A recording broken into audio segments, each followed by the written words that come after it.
Today's cup of coffee was sent to us by Jillian, and she writes, "One day when I was 7 years old, I was playing outside with my neighbor in her playhouse during summer vacation. It was a day like any other. The playhouse had an armoire with dishes, a small table, and chairs. My friend and I were playing school, and I had turned away from her.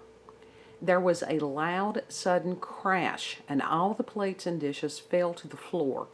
My friend had collapsed and appeared to be unconscious. I screamed for help, and her father ran into the playhouse and leaned over his daughter, trying to wake her up. When she came to, she opened her eyes, looked up at her father, and said, 'You son of a bitch, you abandoned me.'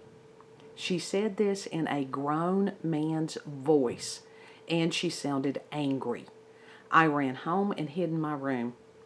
Later, my friend had no memory of any of this, and I was too afraid to ask her father about it.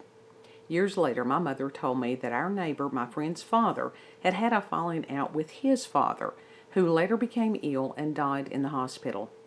While our friend's father was sick, his son never visited him or made any contact. I'm convinced the voice I heard coming from my friend was that of her grandfather after he passed. I will never forget that." Jillian, thank you so much for submitting that. That must have been a terrifying experience at any age, but especially 7 years old.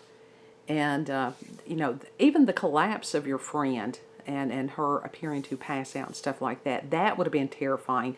But to hear a man's voice coming from a small child's body, oh, yeah, that's something that nobody would want to experience. It's a good thing that your friend did not have memory of that. It would be interesting if she had had any other incidents like that. And I wonder if her father recognized the voice of his father. Because I'm like you, I have a tendency to believe that it must have been his father getting that anger out. And it's really sad that during the time of that the grandfather was ill, that there couldn't have been some kind of reconciliation, some kind of forgiveness, and so that his passing would have been a pleasant thing instead of one of anger. And apparently it was that important to the grandfather's spirit that he get that last say to his son. And that in itself is something that your friend's father has carried with him for all these years also. So that's horrifying. And you just sort of got dragged along for the journey on that one, which I'm sure was very life-altering to you. So I appreciate you very much for sharing that. And for anyone who has given me their stories, I'm honored with this, especially, well, you're trusting me with your story, with your emotions, with your experience, and that's phenomenal. And I'm really enjoying this. I hope that you all are enjoying this.